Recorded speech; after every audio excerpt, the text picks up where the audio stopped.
Monsieur, écoutez la craquole d'autre, mais là, il tape. Eh, quand on l'a tête, qui t'a bon.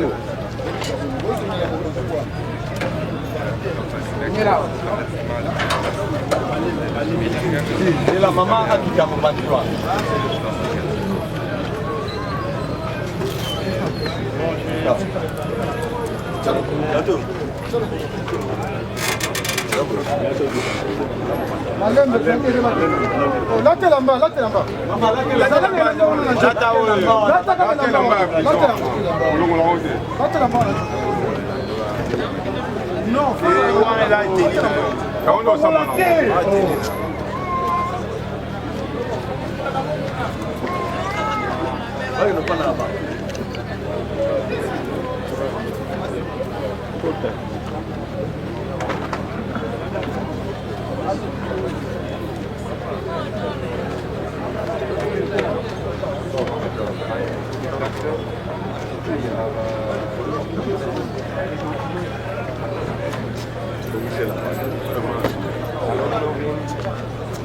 Ich bin da, ich muss leider gleich weg. Dann mein Kollege bleibt noch hier, Paul.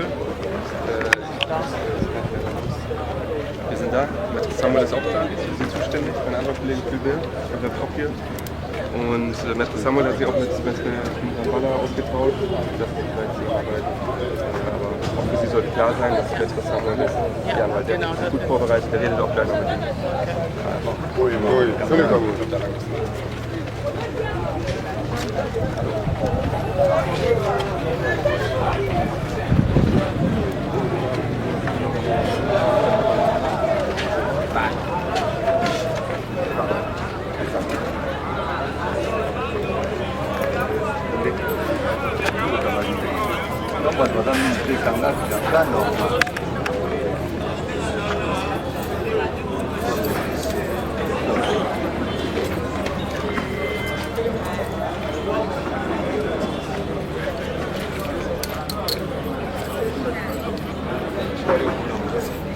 bazala na Bongo, bazala na Bongo.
Evite buluna tuza sake ndaga ndinguna bambili sudana na buluna nga nyons bad misolo motango $10,500 américains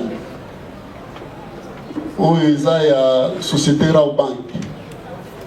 Donc auditeur militaire amemi yo mpona bafe ya terrorisme, bafe wana touti kotangela yo séquestration ya baagent na baclient na date topesi yo, et puis oyibi na manduki mbongo oyo eza évalué na $10,000 américains. Wana infraction ya liboso infraction ya mibale ministère public alandeli yo mpona vol ya main armée alobi boye et kaka na date na awa na Kinshasa mpe na date oyo totu kotanga le 16 octobre 2025 yo oyibaki 10 500 $ américains po eza ya société Rawbank mpe ozalaki porteur ya munduki ya jouet ya plastique sous forme ya arme de guerre munduki yango oyo moni yango nde ozalaki nango yango alandeli yo mpona koyiba na mandoki wana infraction ya mibale tokorapelon ke infraction ya liboso ya terrorisme etumbu na yango eza ya 20 ans ya boloko soki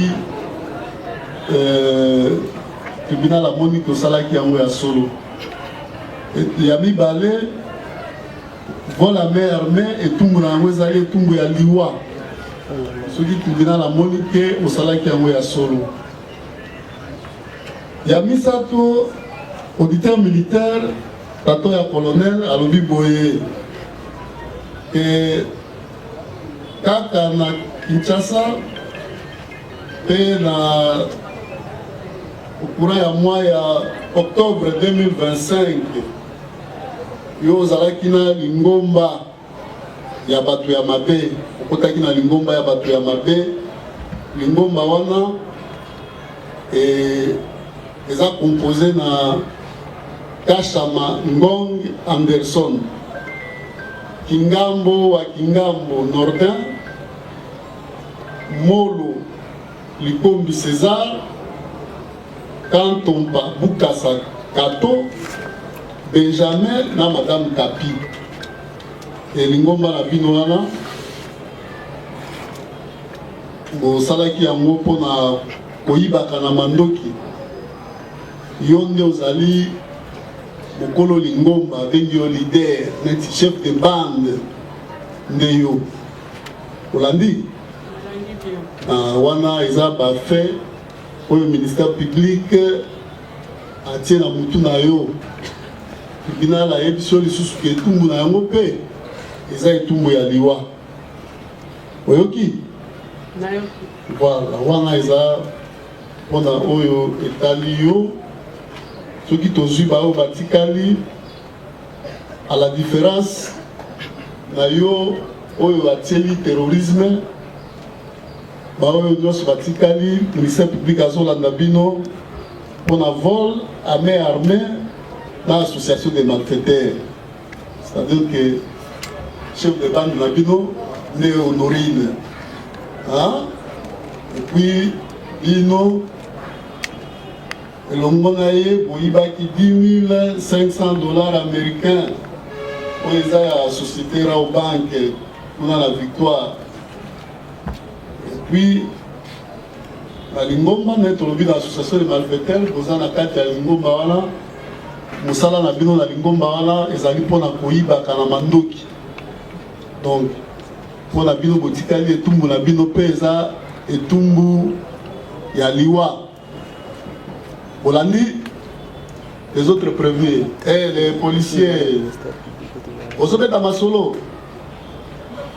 bozolanda explication te il faut bolanda bozala attentif po ville bomwe na bino en dépend bozala distrait te nde esika ya kosamba kopesa bamoyen ya défense na yo po tribunal atala ndenge nini ya kozwa décision ya bosembo soki oza distrait oza emporté esi olandi association de malfaiteurs pour la main armée chef de bande prévenu honorine oyoki voilà nde makambo tata oyo ya colonel amemi bino liboso ya tribunal awa kolongola wana tomoni babiloko eza na baobjet saisi oyo eza bagan oyo esalisaka bino wana ministère public nde alobi na mikanda na eza na kati ya dossier awa esalisaka bino koopere kota Baka yango oyo. Baka oyo na pas objet saisi bazwa ki yango pa ya prévenu Honorine, chef de bande de la Bino. Hein? Oyo eza ba bonnet na ye alataka. Otia azo kakule noir alati ale. Bokoti pour la opération. Oyo pe ndenge moko, hein? Soki alataka ye moko soki bokabolaka nde tokoyeba kaka awa. Ministère public a web sabiso tango arme na bino obo operaka nango yango omoni arme na bino wana tomoni mpe bamasasi baplo je crois que kamera eza kozwa yango bamasasi yango oyo soki badui tokobenga yango badui soki bamasasi penza oyo apparemment esi ebetaki ebetaki mpo oyo eza na kati eza na baplastike na yango me oyo okoyeba soki ebetaki mpe na Rawbank mokolo wana to te tozwi lisusu na biloko ministère public aye na yango oyo eza badiamba bangi mofuta bangi nde yango oyo ministère public na badokima atie na kati alobi azwi yango mpa ya prévenu Honorine bangi yango oyo akoexplike biso eza ebele eza ebele sopango wana sopali kola mesa bangi penza oyo ya Congo oyo ezalaki déjà pli mpona komela bata komela bangi bayebi so ekomi na eta oyo eza nde eta ya komela awa lisusu carte moko ezali awa laissez passer HP ya monsieur Aldi Projet ezali awa tomoni carte de lecteur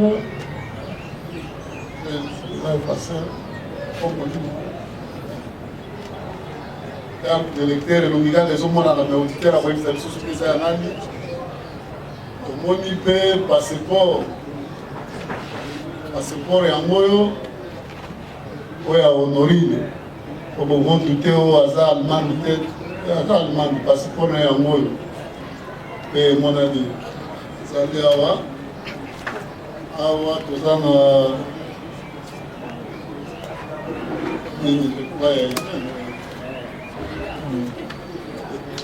biloko ya vaccination c'est ça non biloko ya vaccination yango oyo bangi nde eleki ebele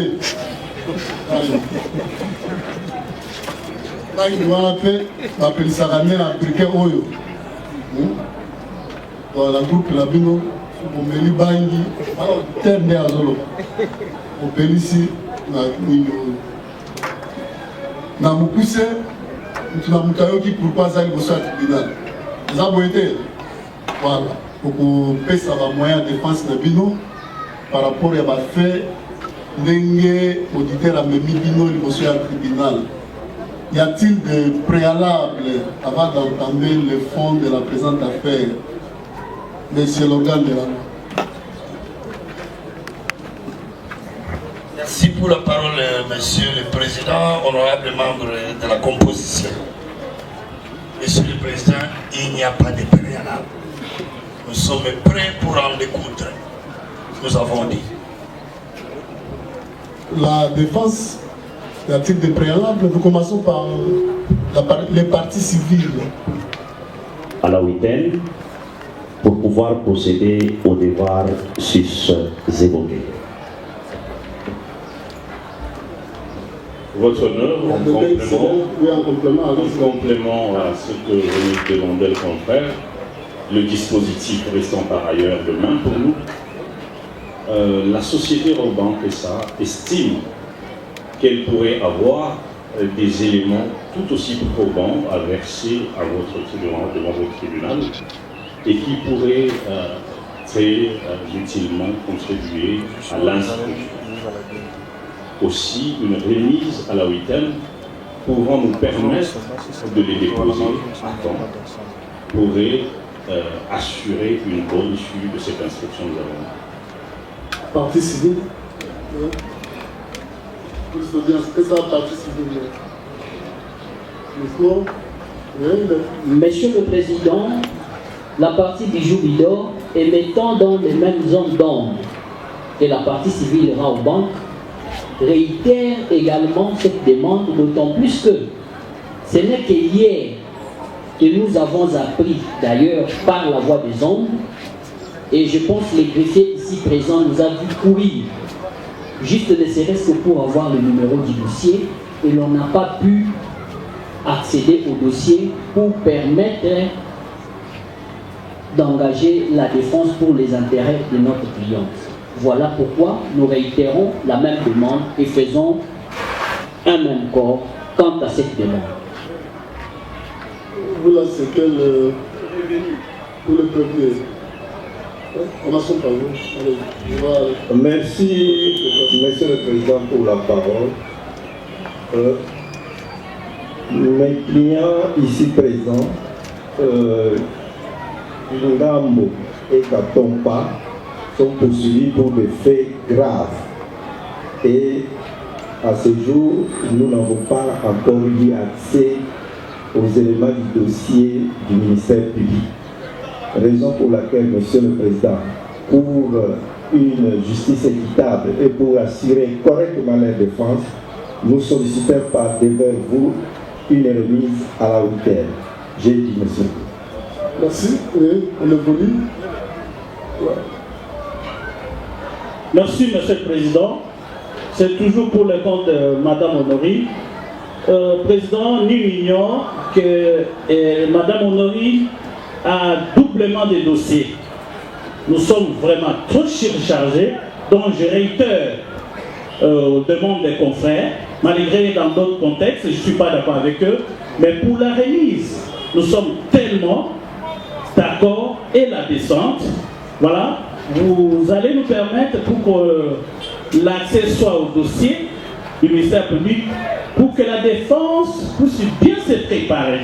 Parce que votre dossier, elle est tellement grave avec le fait et les infractions que vous avez évoquées. Voilà pourquoi nous demandons une remise pour bien nous préparer qu'à penser. Je vous dis. Je serai complété. Merci beaucoup de la parole que vous nous accordez, Monsieur le Président. À ce qui concerne la défense de Madame Honorine, les motifs sont déjà mis à votre disposition, mais nous demandons seulement que cette remise soit à 2 semaines. Pourquoi nous demandons à 2 semaines? Parce que de l'autre côté, nous avons encore un grand dossier dont notre cliente est victime et ça va encore nous demander beaucoup de travail. Raison pour laquelle nous demandons par devant votre office tribunal de nous accorder une remise à 2 semaines pour préparer la défense de notre cliente parce qu'il s'agit des faits tellement graves, nous avons dit. Merci, Merci beaucoup, Monsieur le Président. Subséquemment à ce qui a été dit, la défense est un droit constitutionnellement garanti votre œuvre et pour assurer la défense de notre cliente, Madame Honorine, ici présente devant vous, comme l'a dit les confrères, parce que nous avons un dossier de l'autre côté comme partie civile, victime, et de ce côté-là, ici nous sommes partie prévenue. Et il y a d'autres pièces qui pourront aussi être utiles dans le cadre de l'exercice de sa défense, qui doivent être versées à temps réel devant votre tribunal pour permettre à ce que nous puissions assurer sa défense. Voilà pourquoi nous disons, si possibilité il y aura, qu'on le renvoie à 2 semaines, ça va nous permettre, et de l'autre côté, et ici, nous avons dit. Donc pour la remise, vous voulez tous parler. Bon, Monsieur le Président, c'est le dernier à parler. À ce qui concerne les 2 policiers qui comparaissent, Il s'agit de Molo Likombi César et Kachamangongo, Monsieur le Président.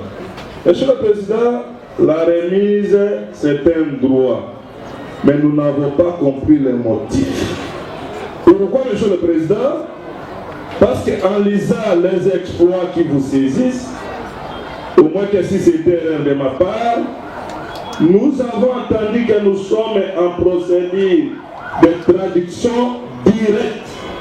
Mais lorsqu'on vous demande, Monsieur le Président, que pour complisser le dossier du ministère public, et je me pose des questions, est-ce qu'il s'agit de cet acte-là de traduction directe? Parce que, Monsieur le Président, en ce qui concerne les fonctionnaires de l'État, leur emploi est en voie de se disparaître. Vu la célérité qui caractérise les juridictions militaires, Monsieur le Président, je pense que si on peut quand même commencer, parce que nous sommes en face de plusieurs privations, Monsieur le Président, on peut commencer parce que nous sommes en procédure de traduction directe. Donc, dans mon entendement, c'est comme si et le ministère public et le tribunal et nous de la défense, nous allons découvrir cette traduction directe à cette audience, Monsieur le Président, pour permettre à ces deux policiers, Monsieur le Président, dont dans quelques minutes on va démontrer leur innocence, et Monsieur le Président, si après avoir instruit deux ou trois privations, Monsieur le Président, le tribunal va envisager une remise, Monsieur le Président, pour nous permettre, à la date de remise, de venir plaider. Je vous remercie. Merci. Et Yoganda, alors, vous avez la parole pour votre avis. Merci pour la parole, Monsieur le Président, honorable membre de la composition.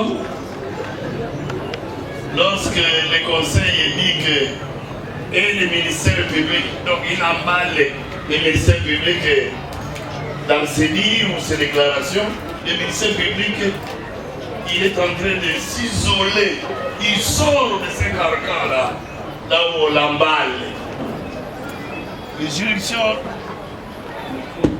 juridictions militaires sont saisies, soit des articles 214, 215. Balobi Kin France Télévision n'est ma cam. Aux abeilles, autant de film à bien, autant d'émissions à bien.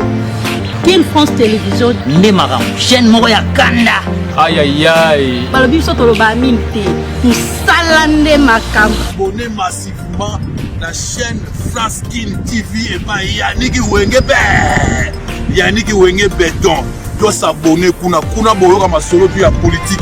Masolo ya Congo, masolo ndenge Congo zongi pa ba Congolais. Nous avons la personne mon master mo sala na émission trop bien. Yannick Wenge na Yannick Wenge yonde makam.